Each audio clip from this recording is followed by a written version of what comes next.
Kunja Bihari Gopi Jana Balabha Girivardhari Gopi Jana Balabha Girivardhari Gopi Jana Balabha Girivardhari Gopi Jana Balabha Girivardhari Jasodanandana Brajajanaranjana Jasodanandana Brajajanaranjana Brajajanaranjana Jamuna Tira Vanachadi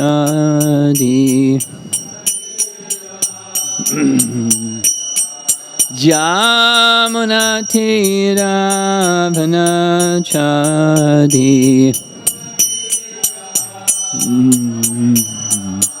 Jaya Radha Madhava Kunja Bihari Madhava Kunja Bihari Jaya Radha Madhava Kunja Bihari Kunja Bihari Gopi Jana Balabha Girivardhari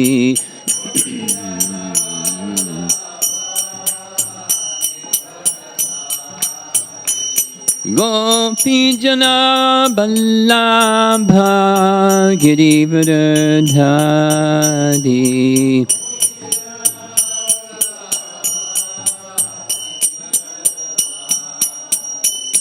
Jasodanandana Brajajanaranjana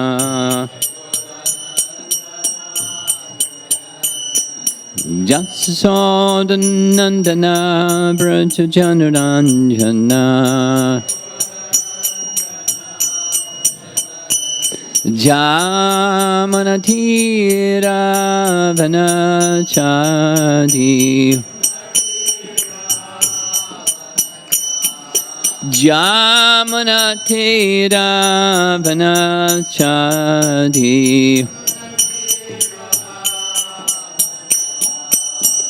Jaya Radha Madhava Kunja Bihari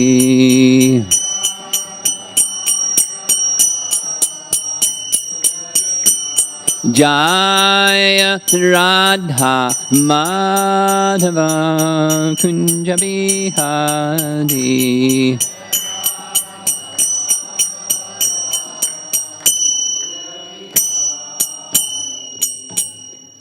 Jaya Vishnupad Paramahansa Parividikacharanja Astasarasatasi Srimad His Divine Grace A.C. Bhaktivedanta Swami Srila Prabhupada Ki Ananta Koti Vaishnavrinda Ki Grantaraj Srimad Bhagavatam Ki Gaur Premanandi.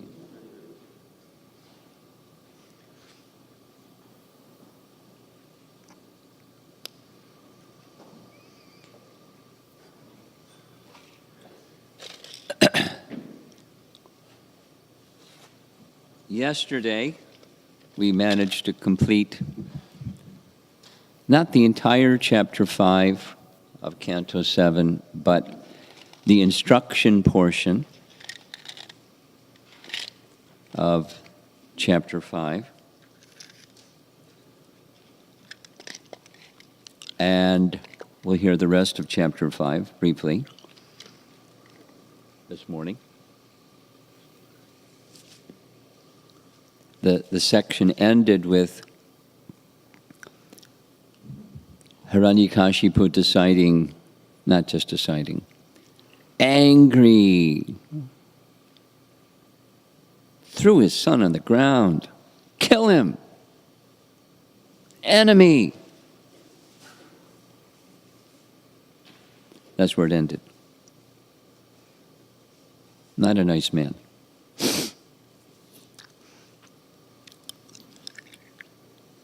So this morning we'll go through just the beginning part of a long chapter, chapter 6, and then we'll continue chapter 7. It's 2 chapters of the next section of Prahlada's teachings. Very expansive, very detailed, very important, because as we heard, we're going to hear it again, he's teaching the way of pure devotional service. His words are expressions of him, and of course, the Supreme Personality of Godhead who sent him to teach the ways of and the mode of pure bhakti. So there's this contrast of impure bhakti, like, bottom of the barrel impure bhakti of Hiranyakashipu and his teachers. And then there's the world that is around us, and then there's us that are in the process, to different stages of the process of striving for the goal. So, we'll do a little review, because I don't know if they still have this, but when I was small, there was this thing for children of paint by numbers. They still have for kids? Paint by numbers? Yes? Okay. Or connect the dots and then you get a picture. So that's what I'm attempting to do. I'm going to repeat again the connect the dots method or the paint by numbers method, so that the picture becomes clear, the big picture of Prahlada's teachings, then his prayers. We'll be touching one session just on his prayers again, chapter 9. So teachings to his classmates is in chapter 6.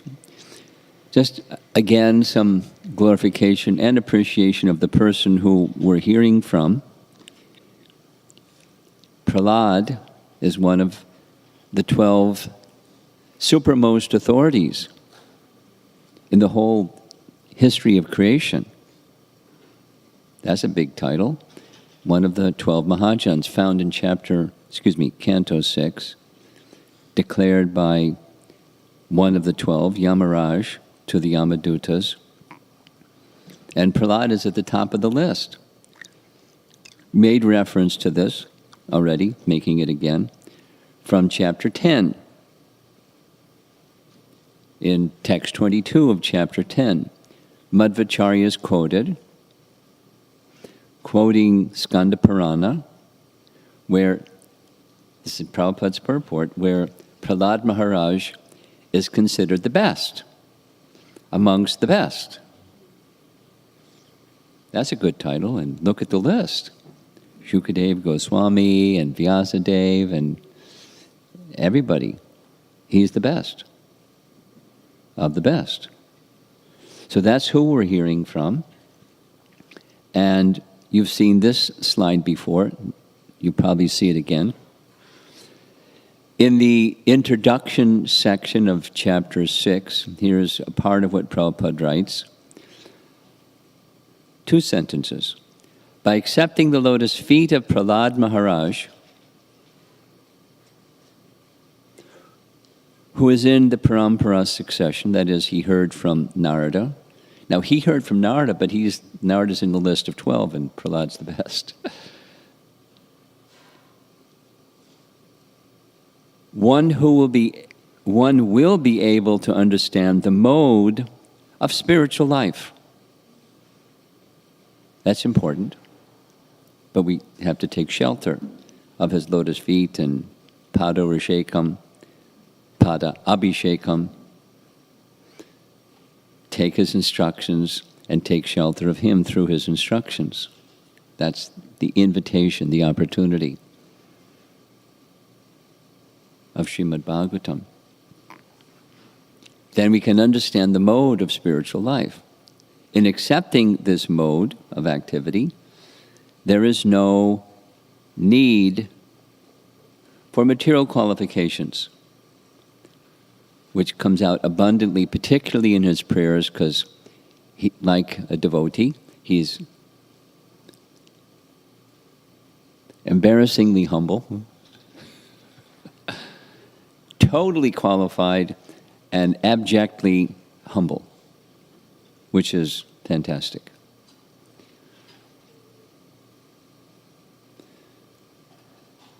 So, little review on what we heard, because this is the connect the dots section.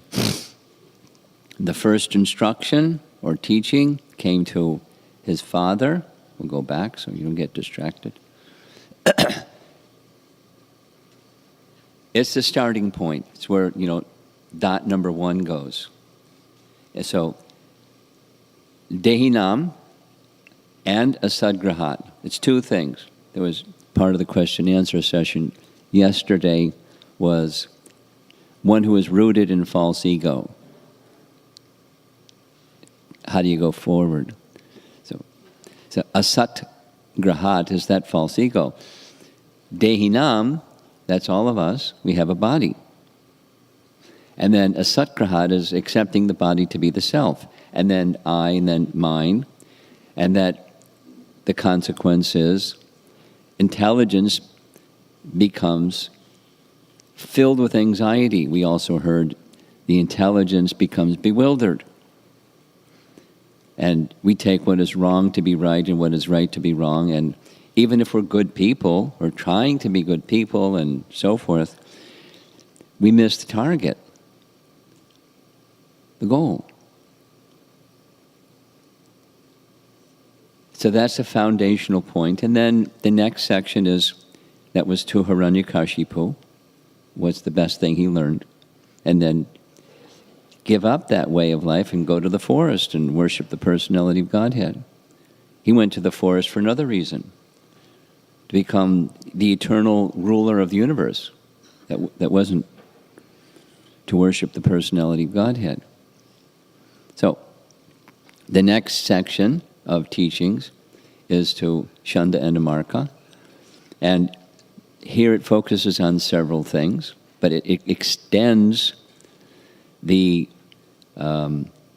position of duality, the notion of duality, because the first words, when Shanda and Amarka want to know, where'd you get this? Which agent of the enemy gave you this? Vishnu being the enemy and anyone representing him being an enemy.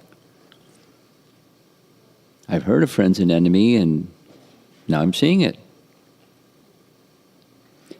Then this verse, sva pare, thinking in terms of friends and enemy, sva para, sva, one's own business or interest or what's important to you, what's your program. And then there's other people that may be interfering with your program, and so there's enemies. You can coexist with people in a neutral state as long as they don't interfere with your interests, and then they do, and they're an enemy.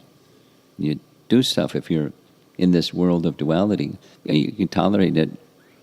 But svapara, the friends and enemy consciousness, results in atma, abodhihi. Intelligence doesn't permit one to see supersoul or see the soul. Instead, one sees duality.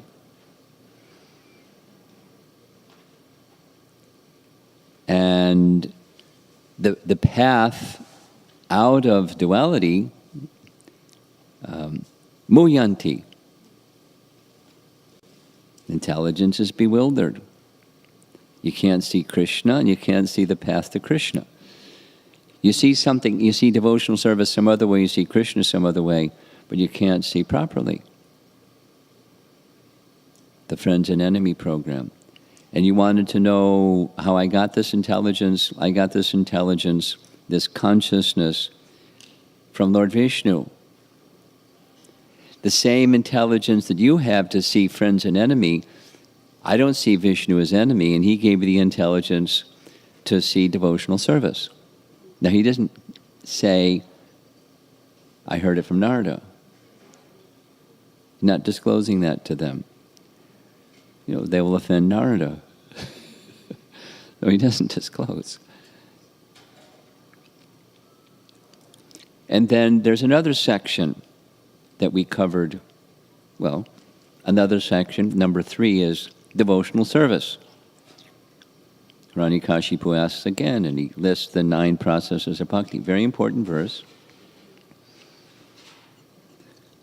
And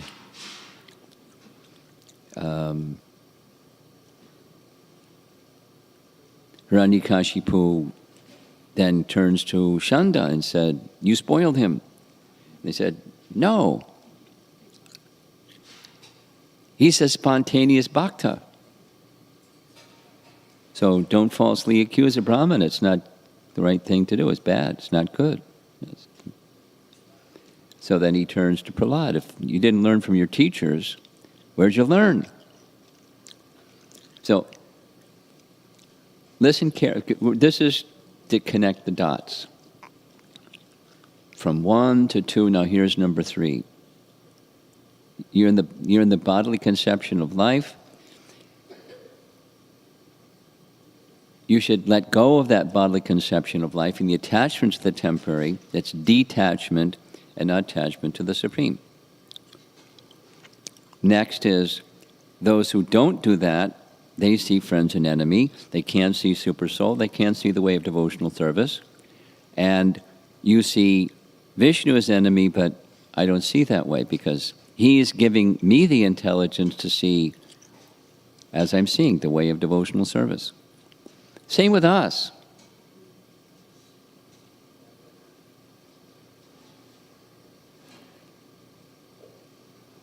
How to go from being a mixed devotee to an unmixed devotee. Super Soul can give that intelligence. So, next is the challenge. If you didn't get it from your teachers, where'd you get it? So now we're going to go through quickly. This is just review, the Paint by Numbers program.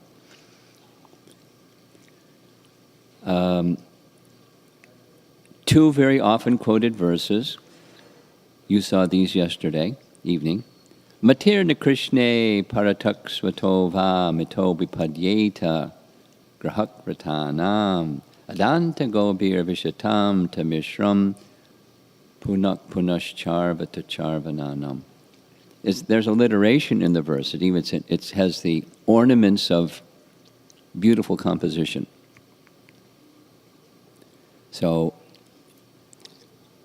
Matir na Krishne abhipadyeta, color-coded here. Remembrance of Krishna or Krishna consciousness does not arise. You want to know? Parata swato va mito.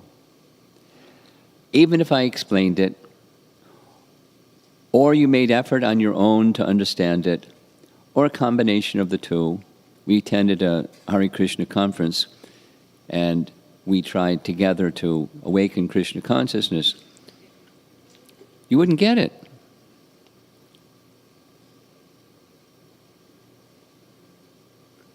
Krishna consciousness will not arise. Why?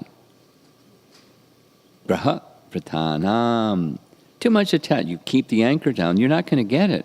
You may be able to give an A in an exam, in your Bhakti Shastri exam, and give the right answer, but you're not going to get it. If vrata, the vow or the determination, the consciousness is attachment to the temporary, asat, grahat. It's not being a householder, it's attachment. Undue, we discussed this yesterday. Undue attachment. There's proper attachment. There was, when you're, it's not balancing, it's proper, and over-attachment is not proper, and that the attachment that is proper should be purified. Just reviewing our discussion yesterday, I wasn't satisfied with the answer. There is some what's proper, what's not proper, what's too much, what's a proper attachment. Krishna conscious attachment is proper attachment. We're attached to Krishna, and attachment to Krishna includes Krishna's, the family. Repeating again, we'd be dead if there wasn't attachment, if there wasn't affection, if there wasn't affinity for others. We'd be dead, we'd be stoned. So that's not recommended, but not undue attachment. And the due attachment, the appropriate attachment, needs to be spiritualized, Krishnaized, with Krishna at the center. Krishna is to be pleased by that attachment. One devotee asked Srila Prabhupada, is it okay to be attached to your service? Prabhupada, yes. And if the spiritual master assigns a different service, you become attached to that different service. Not, I was attached to that service. Attachment that's with Krishna at the center and guided by representatives of Krishna. I mean, that's a high platform, but that's the Krishna conscious platform. So attachment is human. And human isn't bad, human is good. We're going to hear in just a moment. First verse of chapter 6. It's special, human form of life. So, here's the translation. Good verse to remember, quote it again and again. These two phrases, Matir na Krishne and Punak Punascharvata Charvananam. So, because of their uncontrolled senses, Adanta Gobir, persons too much attached to materialistic life, Griha Vratanam, make progress towards hellish conditions, Vishatam to Mishram. We're going to see this again. Pay attention. It's Vishatam to Mishram.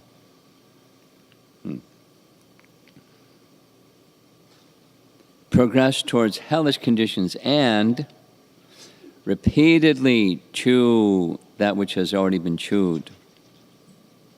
Their inclinations towards Krishna are never aroused, either by the instructions of others, by their own efforts, or by a combination of both. So the question was, were you getting this? Even if I explained it, you wouldn't understand.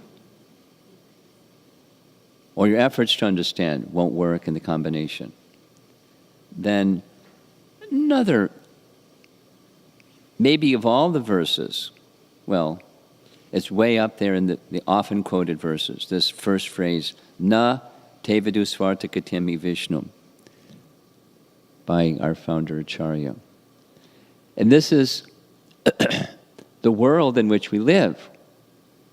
And we're part of the world in which we live. So we need not just to get an A in our exam, we need to embrace from the heart level the Swa-artha, Gatim, the goal of life, is Vishnu. The goal of every little detail, like family life and parenting and work and social interactions and our career and everything.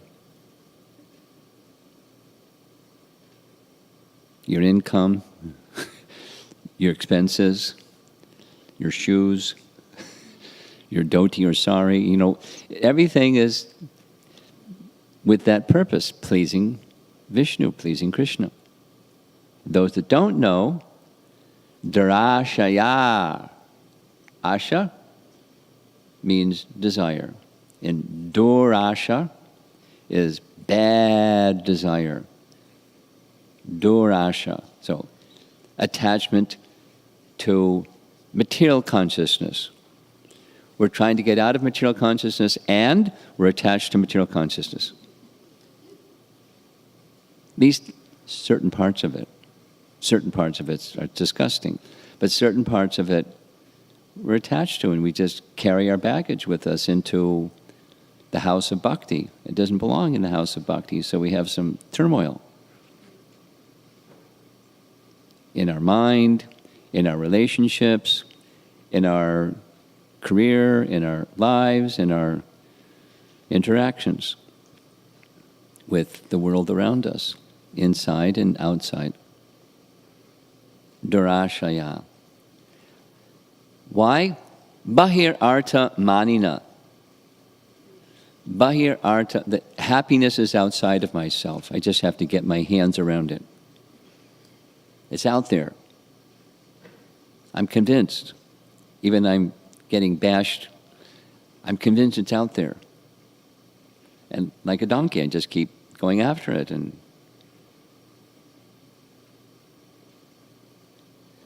then another very often quoted phrase, andha yatandayar upaniyamanais, the blind leading the blind.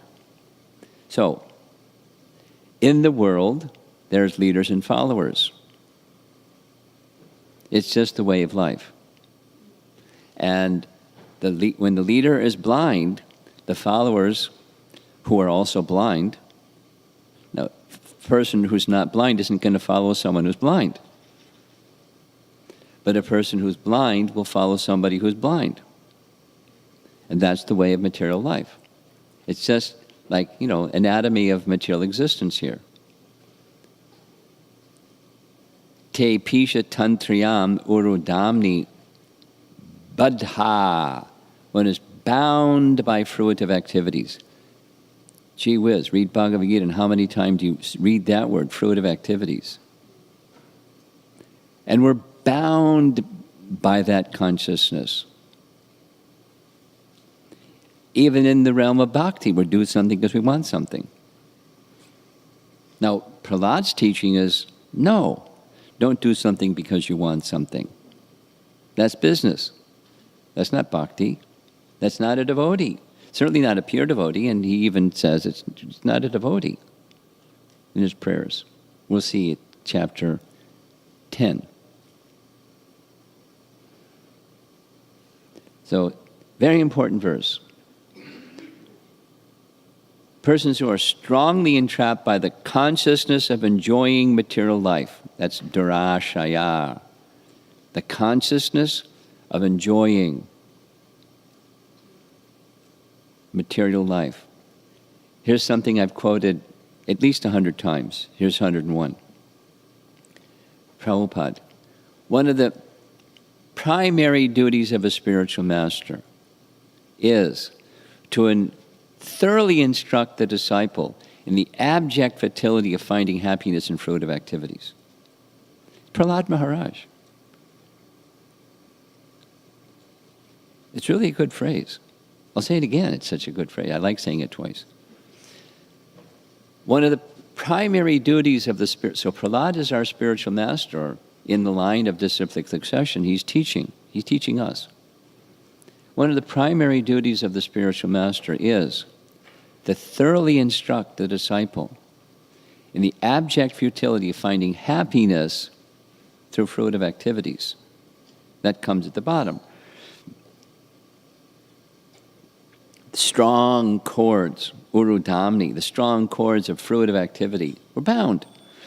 We bring that bondage into the house of bhakti. At least in the sadhana stage, we still have all these expectations of it should be like this, or others should be like that, or something. And if not, then harumph.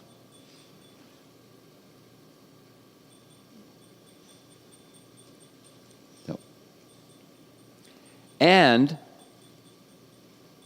trapped by the consciousness of enjoying material life, and who have therefore accepted as their leader, guru, or similar blind man attached to external sense objects. This is bahirartha maninas, external sense objects. They cannot understand that the goal of life is to return home back to Godhead and engage in the service of Vishnu. So this is part of his answer. Where does this come from? Dad, I gave you the answer. You couldn't, because you can't understand. The goal is Vishnu. You see him as enemy. So Supersoul is giving you the enemy consciousness or the enemy intelligence. So you're not going to understand. You're attached to this other program. You're the blind person leading other blind people. And I'm not going there because I'm not blind. So, as blind men guide another blind man, miss the right path and fall into a ditch, materially attached men led by another materially attached man are bound by the ropes of fruitive labor, which are made of very strong cords, and they continue again and again in materialistic life, suffering the threefold miseries.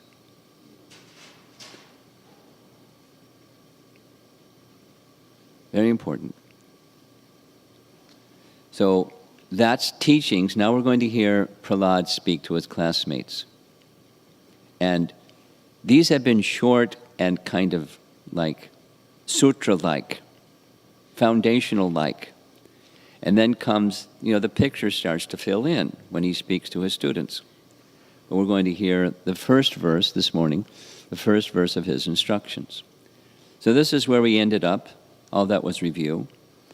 Hiranyakashipu ordered that Prahlada Maharaj should be killed. And his obedient followers were ready to do the dirty work. Kill a 5-year-old boy because he's devoted to the enemy. Now, innocent Prahlada, what did he do?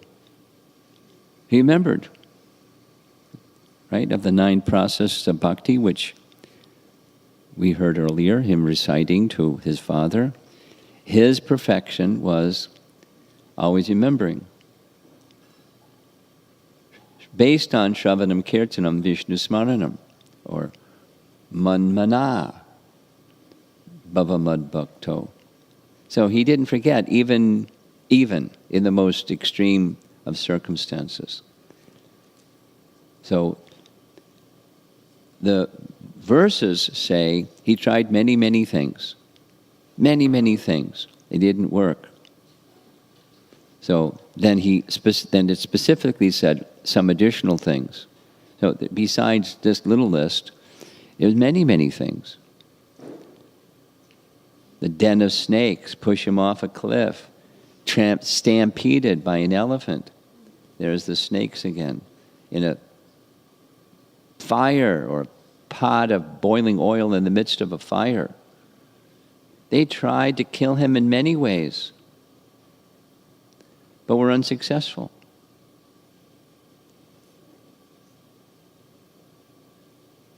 He who was the terror of the universe, literally,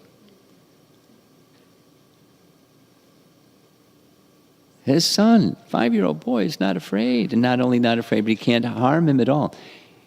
He's got some power. Greater than my power. Uh-oh. He became fearful. And Shanda and Amarka, they recognized that fearfulness. And so they came to pacify him. And this is how the chapter ends, chapter 5. Don't worry, he's a little boy.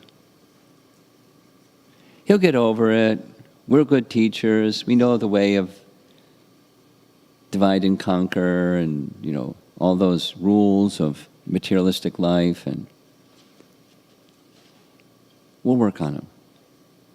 Give up your grief and anxiety. He's young. He's impetuous. There was nothing. He tried already everything he could do. Nothing worked. So he entrusted again Prahlad to the teachers. And so Prahlad's back in school. And then, this is a little summary, chapter 6 summary. One day when the teachers were absent from class, Prahlad began to speak Krishna consciousness. And the result of it was the students really liked it. And all of his class friends, they gave up being demons and became devotees. So here's the last verses of chapter 5. One day, the teachers Shanda and Amarka went home to attend to household duties. The classmates of Prahlad called them to play. Prahlad Maharaj, who was truly the supreme learned person, then addressed his class friends in very sweet language. Very sweet language. All the children were very much affectionate and respectful to Prahlad Maharaj, and were not so polluted. Their hearts and eyes being fixed upon him, they looked at him.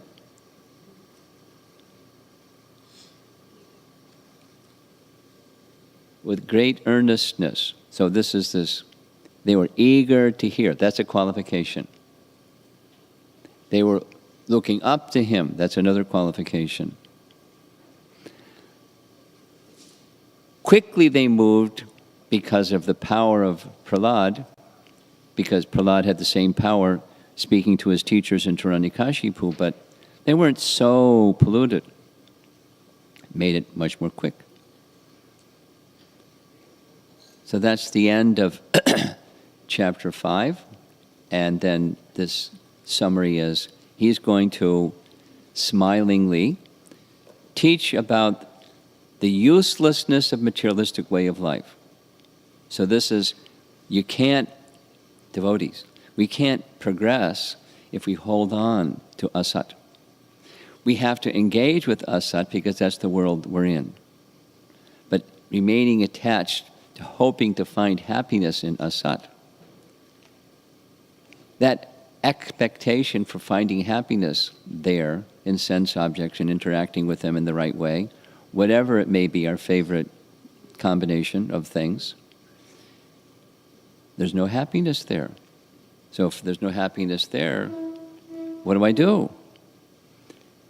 Let go of that happiness and become devoted to this. So we can't, it's part of, we'll hear in the session after breakfast. This is the Jnana Vairagya principle, or Yukta Vairagya principle of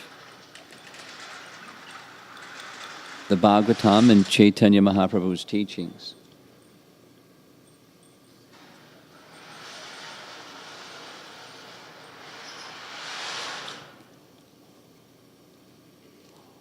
So one of the messages in this first verse, now we're going to be discussing the first verse of chapter 6, Prahlad's teachings to his classmates.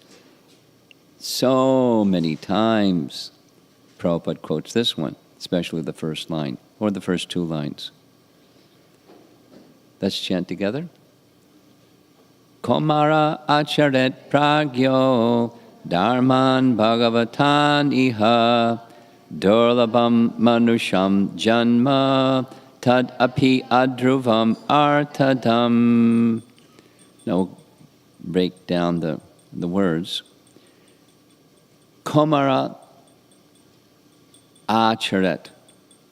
And this komara indicates a certain stage of life. It's the stage when children go to school. Komara, 5.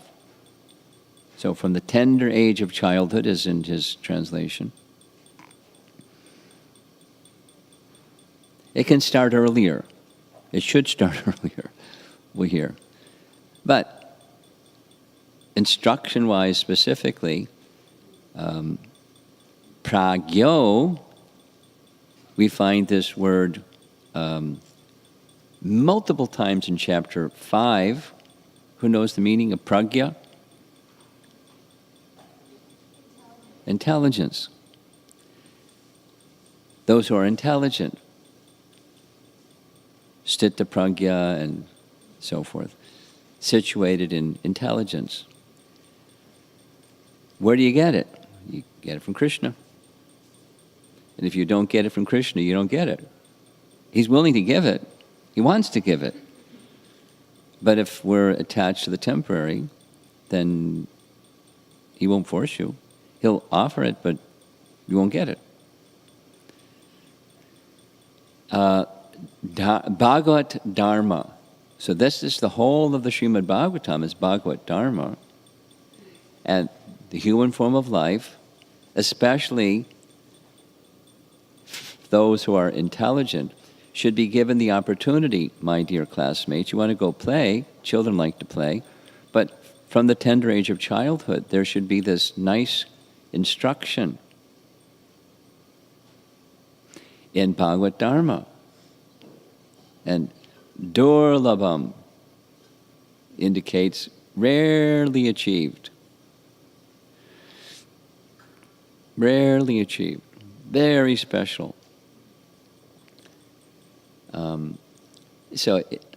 Something that you understand is valuable, it's just human nature, you protect it.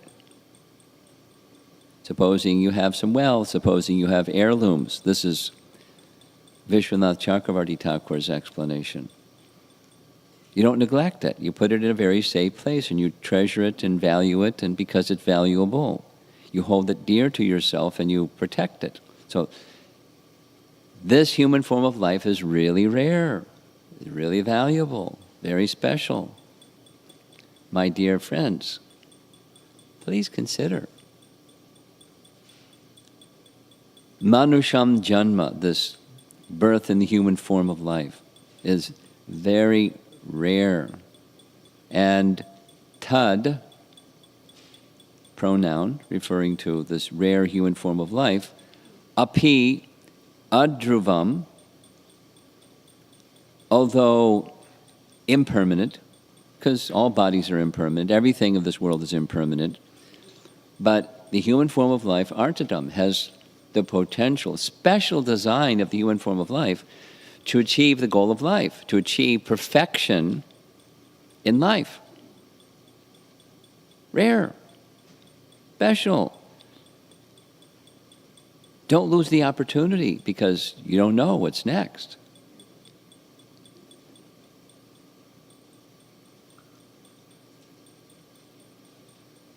They're children. Children like to play. There's a rare exception here and there, but children like to play. And so here he is, Mahajan, the best of the Mahajans, explaining. This is a foundational verse that the rest of chapter 6 is expanding on. And for that matter, the whole of the Bhagavatam is expanding on. And something that Srila Prabhupada particularly valued, that is, perpetuating Krishna consciousness through the next generation. There's a few family people here, and some of the family people have children. And if you don't have children, someday when you grow up, you'll have children, most likely. And so, very important message from our founder Acharya, and it's rooted in Prahlada's teachings, and he believed it. And he acted on it personally.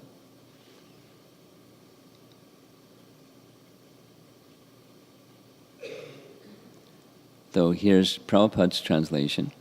One who is sufficiently intelligent, that's this pragya, should use the human form of body from the very beginning of life. In other words, from the tender age of childhood. This Komara Acharat, they should utilize or engage achar, conduct, behavior, engage the human form of life. What? To practice activities of devotional service. And the negative is giving up other engagements. Now, giving up their engagements doesn't mean take sannyas, or leave your family, or leave your career, or leave school, or, don't do those temporary things, just do devotional service. But devotional service is engaging with temporary things also. The temple, not eternal. The body, etc. But we engage exclusively in everything. Everything. And if there is something that's not in this realm of devotional service, that we step back from. Like, what we won't eat. We don't engage everything. I learned this from visiting China. There's a brand of Buddhism in Southeast Asia. They're not vegetarian. Now, Buddha's teaching was very clear. But over time, their brand of Buddhism is the monks go out and accept.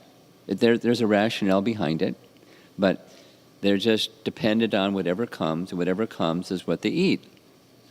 And if it's whatever it is, they eat it because they didn't cause the killing, somebody else did, and they just received it as a charity, and they eat it. But that's what people are up to, and so they eat whatever they eat. Detachment.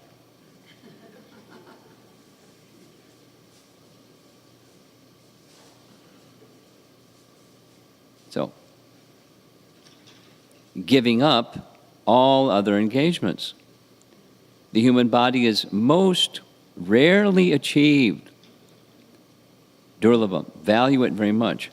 And although temporary, like other bodies, it is meaningful.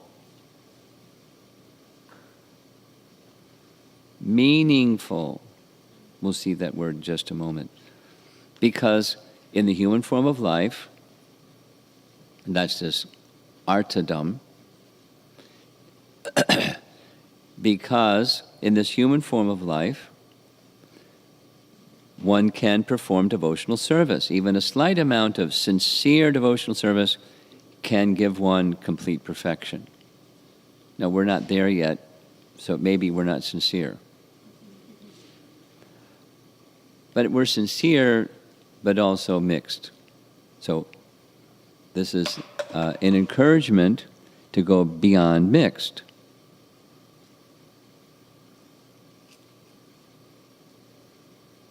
There's various species of life. Now we're going to Prabhupada's purport. Various species of life, 8,400,000 species of life. And at the top of the evolutionary cycle, there's the human form of life. Very rare. Rarely achieved after transmigrating through 8,400,000 forms of life. And it's meaningful. Artha dham. Da means to give, and artha means value, or meaningful. Artha dham. The human form of life can give that. Artha, the goal, is meaningful. Because one can perform devotional service. The only chance to return back to God. This is Prabhupada's language, right from the purport. One who is sufficiently intelligent, pragya, should use the human form of body from the very beginning of life. Komara acharet, should use the human body from the very beginning of life. In other words, from the tender age of childhood, to practice the activities of devotional service, giving up all other engagements. So this is practice. This is the sadhana stage. So we're sadhakas. We're not in bhava bhakti yet or prema bhakti yet. We're sadhakas. So we're making choices. And the choices of what we engage in or with needs to be mindful of Krishna is to be pleased, and take up those activities in that consciousness. That's this sva-artam. That's our real aim of life, the real mission of life, the real purpose of life. Prabhupada would sometimes simplify it and say the mission of human life is self-realization. But implied with self-realization is God-realization, because without God-realization, it isn't really self-realization, or it's incomplete. Self-realization, aham brahmasmi. It's true, aham brahmasmi. But if one stops there, they may get a wrong idea. I'm Narayan. Aham. And I'll address others. Om Namo Narayanaya. Namo Narayanaya. Oh, Narayan. Living entities as God. Is offense. So self-realization implies God-realization.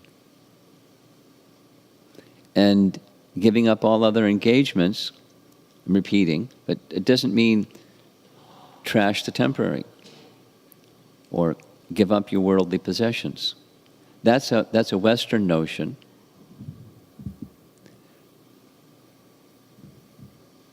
Little sharing, two sharings on this. When I turned 65, I was eligible for federal medical insurance. So I had to go for a little interview.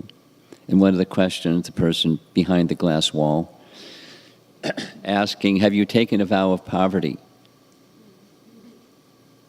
Now, I was careful not to be smart aleck and say something they would think would be like smart alecky. So I said no. And then they explained, well, if you do, you still, you're not, that doesn't create eligibility for Medicaid. So, but it's parlance out there in this world. And it's a Western conception and a Mayavadi conception, even within religions of the West that are theistic.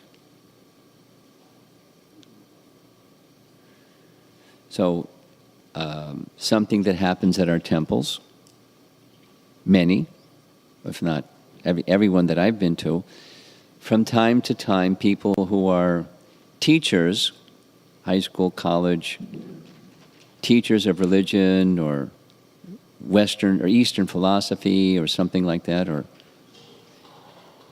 Bible study people, and they bring their groups to the temple, and they want to, check us out. Not like participate, but just check us out. Like you do in botany class. You look at here's a monarch butterfly. You got this color and these dots and this kind of an antler, and there's a monarch butterfly. So we're the specimen on the board. They're coming to look at us. They read about it in a book, and now they want to see one. That's how I take what they're doing. It's information. Maybe there's a little appreciation, but mainly it's satisfying curiosity. That's what educators want their students to broaden their perspective and so forth. So one of the generally they come at a time when we do our rituals, because that's what makes religions different. They have rituals. So they come at ritual time. Deity greeting, ooh, there's a ritual. Curtain opens, ooh, and then, incense, and ring a bell, and chamra, and so that's a ritual. We finish that one. And then we go to Prabhupada's Vyasa-san, and worship Guru. That's another ritual. We sing certain songs, another ritual. And that's over, and we sit down and have another ritual, Bhagavatam class, and then comes Prasadam. That's another ritual.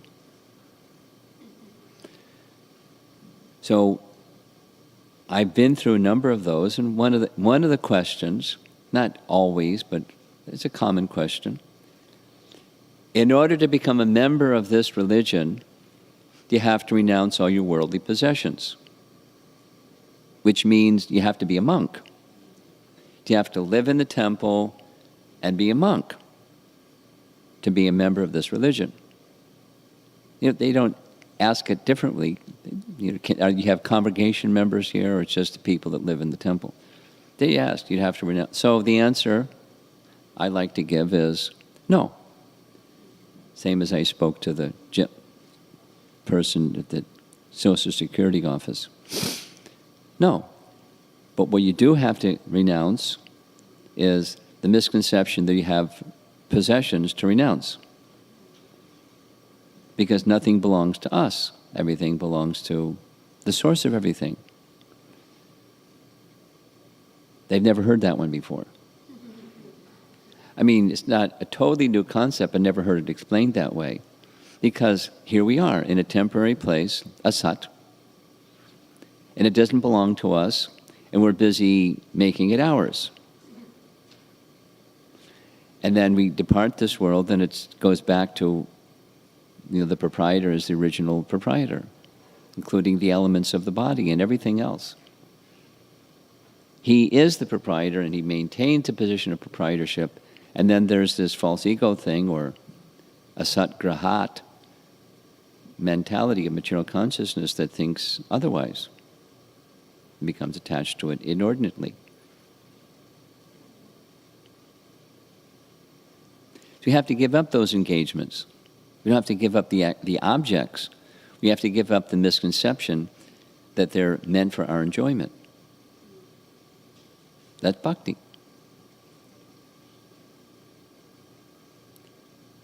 Then this childhood, this is a very famous photograph. Srila Prabhupada instructing in the Dallas Gurukul, Dwarkadish, famous devotee. Prabhupada had a lot of affection for him, and he had a lot of affection for Prabhupada.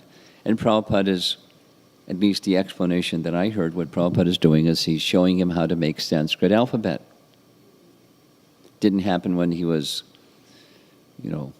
at that early stage of life, but it happened at this stage of life, showing by example, holding his hand and showing him how to make Sanskrit alphabet letters. Because, once again, he valued the future of the Krishna consciousness movement rests with the children of the Krishna consciousness movement. And therefore, it's very important for the society, not just the parents, but the whole Vaishnava community, to extend itself, create situations where the younger members, younger generation devotees, can become, can fulfill the message that Prahlada Maharaj is speaking here. Komara acharet pragyo dharman bhagavataniha. Prabhupada's words, the whole purpose of Vedic civilization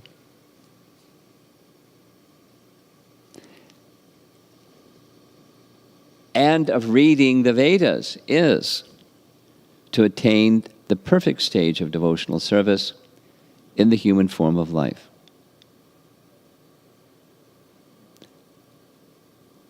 Now that goal of attaining the goal of life, not tevidu, it's lost, largely.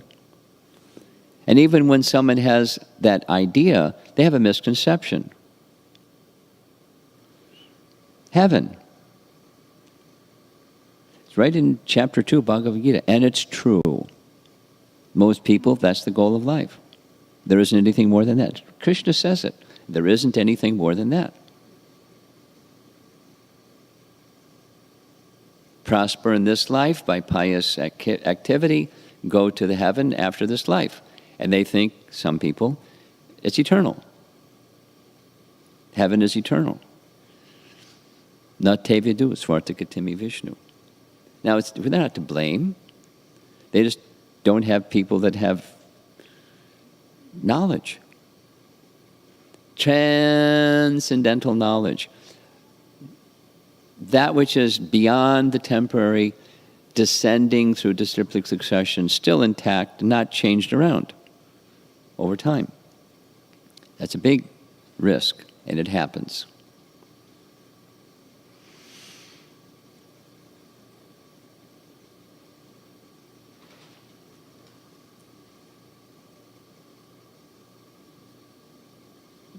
Prabhupada, in his purport, gradually, throughout the entire world, human society is losing interest in the perfection of life.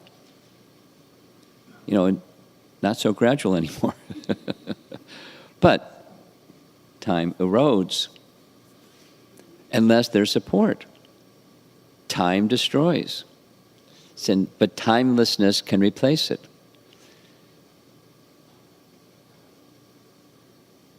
Like this, I was thinking multiple times since this question was asked yesterday. Young Mataji, I forget her name, about, doing something about gun violence. It's asat. So, we're concerned. But what's the root? The root isn't the behavior, change the behavior. It's going to come out some other way because karma and guna. And how do you deal with the root? It's consciousness. It doesn't mean, so the implication is not, don't do anything.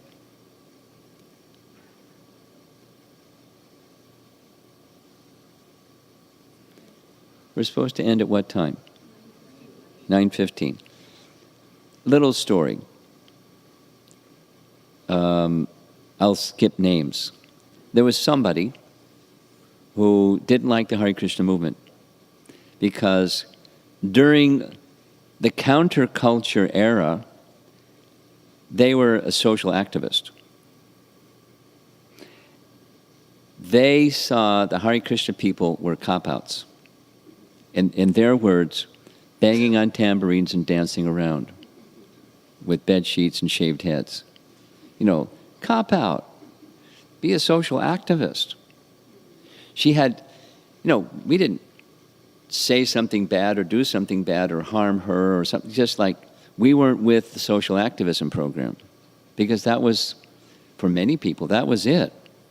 If you got your light on, that's what you do. And these other people are, friend and enemy. Something happened in her life, and it was a calamity. And she was a co-worker with somebody who was a devotee and was always very calm, very peaceful, very focused, very effective in the workplace. So she went and asked that co-worker,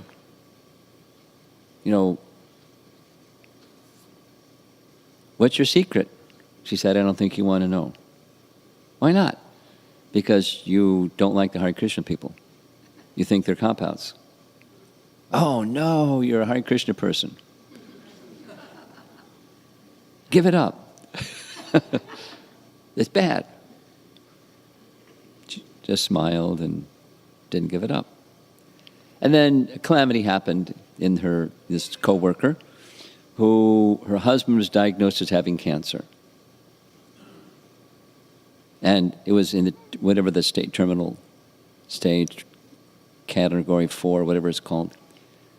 She was totally distressed and said, I need help. You're a spiritual person. I need spiritual help. I'm totally distressed. Samudvigna diya. Can you help me? She said, I can suggest the way that I got helped, because my whole life I've been searching, and I ruled out a lot of things, but I didn't find, so I can introduce you to the person who helped me find. She said, yes. So calamity can sometimes be an opportunity, right? In our life, there's sometimes calamities. Sometimes more than sometimes. Not necessarily calamities, but, tough times. So there's a purpose. It's easy to talk about. It's another thing to maintain the consciousness of remembering Krishna through calamities and difficulties and hard times. But if you don't know the goal of life, and you're not interested in the goal of life, then it's just calamity-oriented, it's gun control-oriented, or my husband has terminal cancer-oriented, and when that's gone, you forget. Just like happened in New York. I won't go on too much. When 9/11 happened, the whole city of New York went upside down. Their bubble, we're New Yorkers. No one can touch us. The bubble was burst, and they were vulnerable. New Yorkers don't like to be vulnerable. They don't like to admit that they're vulnerable. They're in this, other space. We're New Yorkers.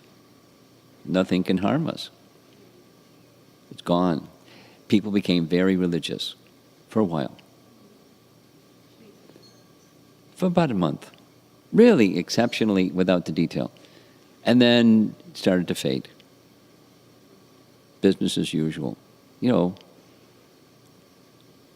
Grahakvatanam, consciousness. Durashaya, consciousness. The default position kicked in. Because human society is losing interest in the perfection of life. Look at the educational, can go on and on. Even just philosophy, what to speak of Krishna consciousness, just, how many people are interested in becoming philosophy majors? There's some people. But, that's not their preponderance. It's something else. Technology and engineering and things that get money. Not like, what's the goal of life? The goal of life is get money. Do what gets money. Hiranyakashipu. Money and the opposite sex, because money will help you. Anyway. And the result is Vishatam Tamishram. They glide down. Not knowing Svarta Gatim, they glide down. Vishatam Tamishram. So that attachment to the temporary, this is embedded in Prahlad's teachings, is a problem, and you have to address it. Devotees that want to go back to Godhead in this human form of life. So here's Vishwanath Chakravarti Thakur's comments. At the end of the last chapter, it was mentioned that Prahlad was compassionate and friendly. And the classmates, this is instructional for us to help people who are attached or, confused. Muyanti, confused. Maybe not. Anyway, he was friendly. He was friendly to his teachers and to his father, as well as to the students. So how did that manifest? He gave transcendence. Birth as a human is rare. One attains human form by good fortune, and it is transient. Although you exist today, it is not certain you will exist tomorrow. Now the soul will exist, but the body will not. So, Prabhupada spoke on this so many times, so many ways. You don't know what your next life is. You could become a dog. You become a cat. You can become, you don't know. You don't know. And time is slipping by. Well, I'll do it later. I'm busy being successful.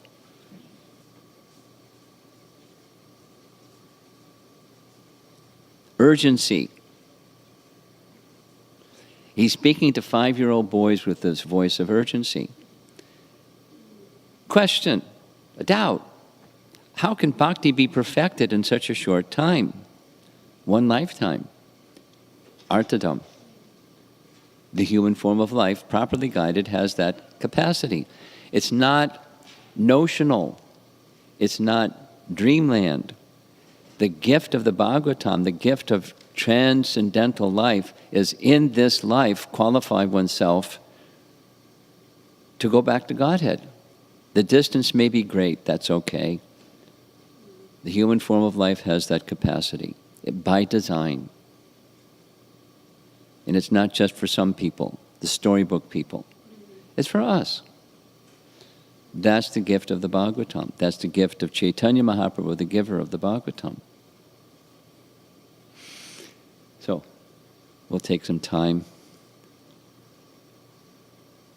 see if there's some discussion. Yes? Do we have the portable mic? Here.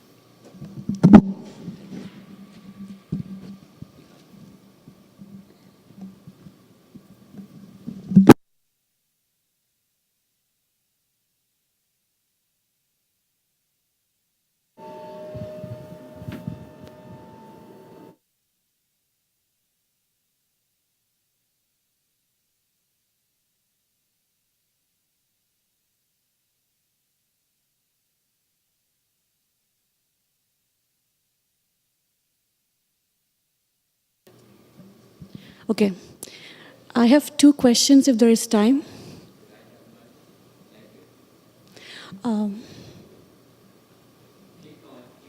Okay. Okay. So, talking about the Chewing the Chewed program, so we see that after decades of practicing Krishna consciousness, years of being a devotee, sometimes life situations or a calling or some need may bring a devotee back to chewing something that they have already kind of moved away from. So in that situation, there is like spectrum of cases, like spectrum of cases, like different situation, yeah. Yes. So it can be on one end, a devotee completely giving up Krishna consciousness and going back to the Chewing the Chewed program. Or the other end of the spectrum where a devotee is still fixed but have to go back to the material program. So I was wondering if you could share some thoughts on, because we see this often happening in a devotee life after years of practicing. So what are your thoughts on how to see this in other devotees' life, and how 2 questions, how to see this happen in a devotee's life, to see in a proper perspective that, yeah, and how to or help, how to help.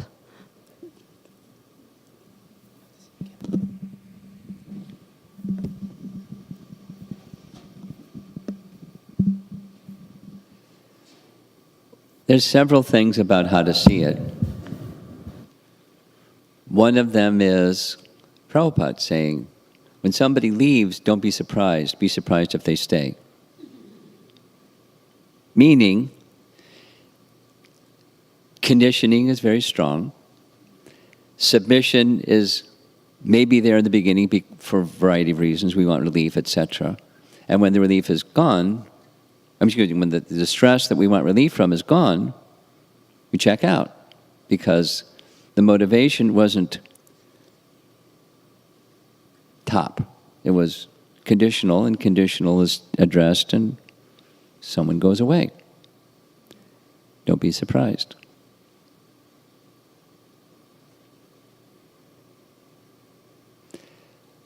Another expression is Bhakti Siddhanta's, where submission slackens.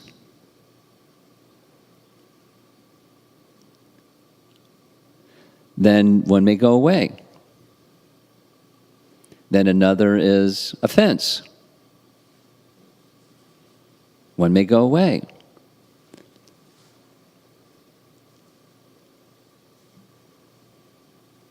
Because offense is very significant. It blocks bhakti. So, there could be other reasons why, or combination. Good news is Krishna never forgets. And the Bhagavatam says that devotee never forgets, even if they try. That's super soul. The kindness of super soul for the service that has been done. They may try. They may become covered and, the remembrance is dim, but they can't forget. Now, what to do, start with what not to do. Don't judge.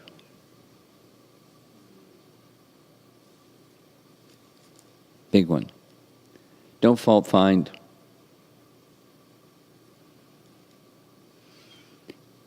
Another is recognize your own limits. Don't be in the rescuer consciousness.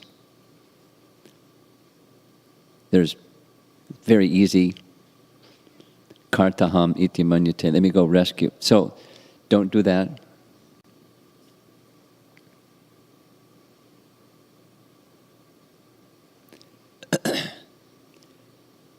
Be in the mood of humble service. Now it's what to do after what not to do. And you may not know what to do, but maintain the mood of humble service and be a well-wisher in the mood of service, not the mood of a rescuer. Be a servant, non-judgmental servant.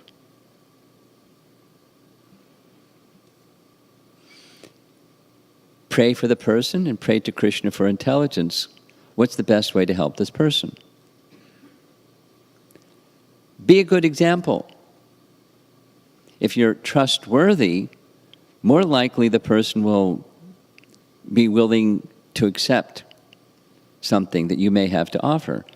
And if you're not trustworthy, or they're fearful or angry or whatever, covered, then whatever you say is going to be no. Or do is going to be no.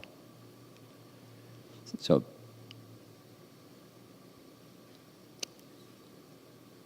serve the person in even some simple ways that you know are reasonable. They may say, get out of here. Don't give me prasadam. I don't know. Whatever, so but you extend in that mood of humble service. And even if the person feels they're in this negative space or whatever, hurting space, someone has shown some kindness that won't be forgotten. They may even respond in a negative or harsh or get out of here way. It'll touch the heart. Little drops of kindness. Genuinely expressed in the mood of humble service, not the mood of rescuer consciousness.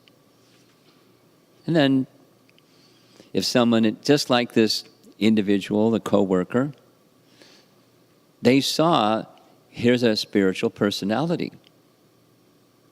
I need spiritual help. Even I got this ideology thing that's from the past. I need spiritual help. And here's a spiritual person. So be that. And then when people reach out, then still be cautious about, not too much. Not too little. That super soul has to guide that. And super soul is in their heart, and if your well-wishing is towards that person and you're dear to Krishna, Krishna will help that person. Prayer, or just extending care.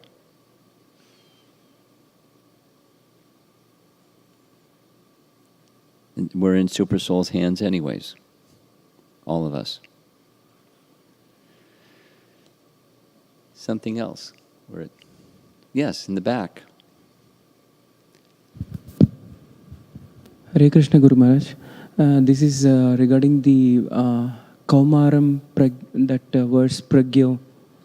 Kaumara acharet pragyo. Pragyo. So the age to start is below 5, is what I understood. The spiritual practices. Why not? So in terms of how we inspire the kids to start the spiritual practices. Good example, that's how. Yeah. So apart from being a good example, is there something else that we can do to get them more inspired? Sure. In terms, create a warm environment that invites them. And when you see some interest, you nourish the interest.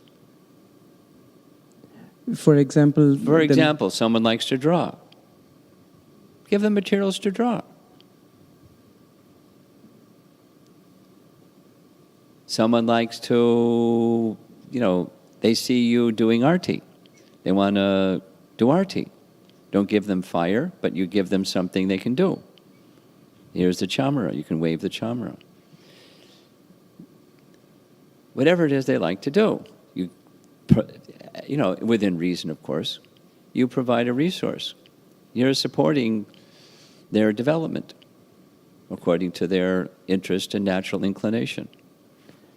You're a well-wisher, you're a friend, you're a support in their life. And you're a good example. More in terms of how do we inspire them chanting is what I wanted to... Good example. Don't push. Attract.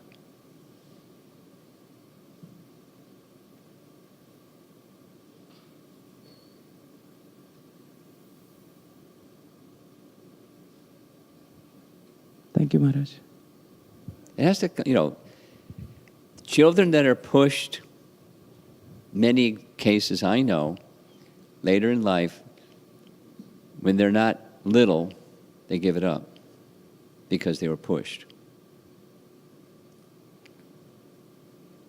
Do it together as a family. Invite. No push. Attract, don't push. Combine it with something they like, but not, in a manipulative way and in a devotional way. Don't do a business deal. You do that, and I'll do...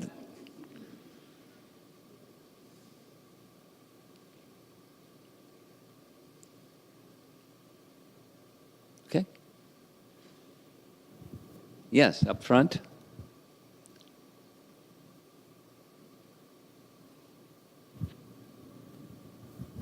Hare Krishna Guru Maharaj. 2 questions, Guru Maharaj. One, when we were looking in the slides, Hiranyakashipu was afraid of his son. Yeah. So I just wanted to know, in this mood or in this situation of afraid or fearfulness, if one surrenders, if one can surrender in the, I cannot do anything, I'm helpless, I surrender. I'm afraid, I surrender. If someone surrenders, how much they can get attached to the devotional service, or how they're... A lot depends upon their association and how deep their affinity for matter is. Because according to the Bhagavatam, fear arises from affinity for matter. Bhayam dutiyam abhiniveshitaksya. So, if I have affinity for matter and I take shelter of something, Krishna or devotional service, out of fear, same when that, like the New Yorkers, when the cause of the fear appears to be gone, it's gone. The taking shelter of praying and worshiping and, spiritual activity. So it depends on how deep the attachment for the temporary is. That answer your question? No. You got a Not puzzled look really. on your forehead. Not? Not really. Ask it again. Ask it differently. Okay, how could he get more attached to the devotional service in that situation? In that situation, good association.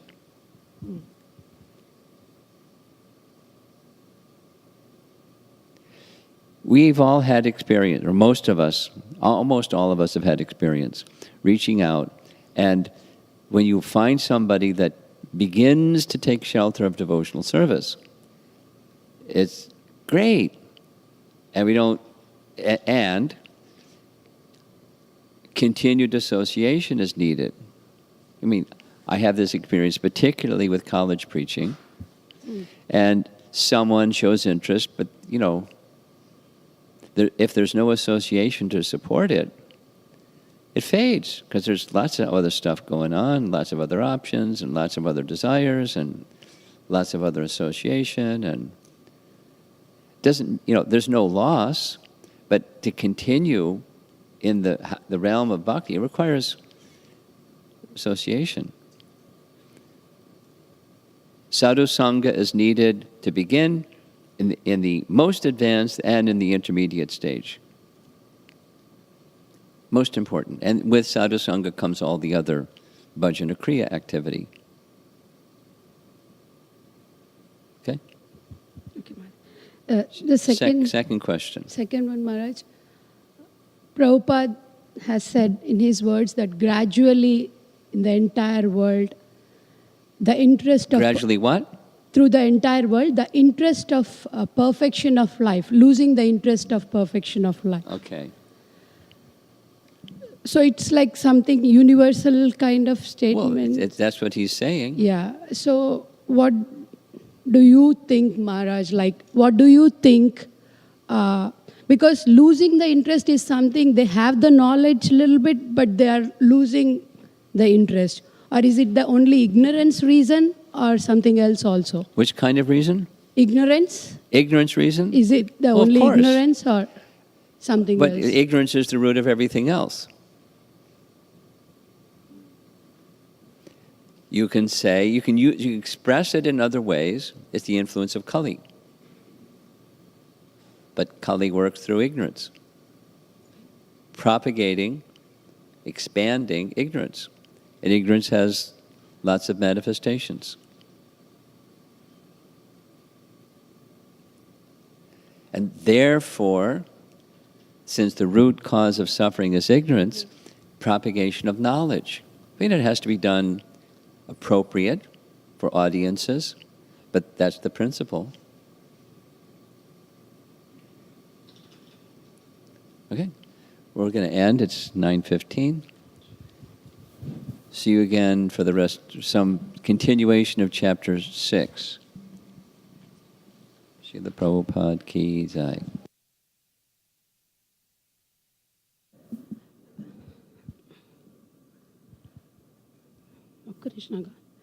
There is a few announcements, devotees. First of all, thank you very much all the devotees who have come from far off places, who have arrived yesterday. For any kind of services you need, you can just ask at the front desk, because all the devotees are not aware of all the services. So please look for me at the front desk.